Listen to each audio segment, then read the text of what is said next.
Traditional plum கேக்க வீட்லயே குக்கர்ல கூட சூப்பரா பண்ணிக்கலாம். எப்படி பண்ணலான்னு தான் காட்டியிருக்கேன். ஃபுல்லா பாருங்க. செம்ம சூப்பர் அண்ட் டேஸ்டியா இருக்கும். இதுல ட்விஸ்ட்டே வந்து கீ வச்சு பண்ண போறோம். நான் இன்னைக்கு 6 கேஜி கீ எடுத்திருக்கிறேன். கீ வந்து இந்த மாதிரி கொஞ்சம் திக்கா இருக்கிற மாதிரி பார்த்துக்கோங்க. லிக்விடா இருந்ததுன்னா லைட்டா ஃப்ரிட்ஜ்ல வச்சு எடுத்துக்கோங்க. இது கூட ப்ரவுன் சுகர் ஆட் பண்ணி எலக்ட்ரிக் பீட்டர் யூஸ் பண்ணி நல்லா பீட் பண்ணுங்க. ஸோ தட் நல்ல க்ரீமா ஆகணும். பட்டரை விட கீல பண்ணும்போது டேஸ்ட் அண்ட் அரோமா வேற லெவல்ல இருக்கு. அட் த சேம் டைம் வந்து உங்களுக்கு அந்த கன்சிஸ்டன்சி பாருங்க. அப்படியே சும்மா க்ரீம் மாதிரி இருக்குல்ல. இப்ப நம்ம எக் ஆட் பண்ணிக்க போறோம்.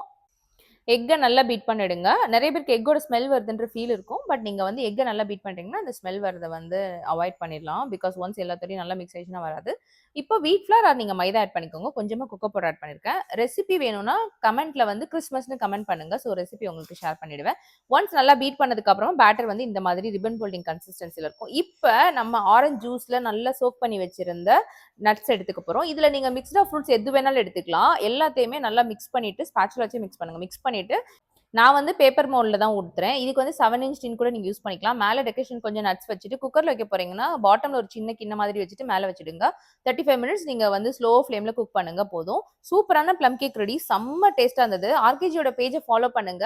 இந்த நெய் வாங்கி நீங்களும் ட்ரை பண்ணி பாருங்க. பாய்.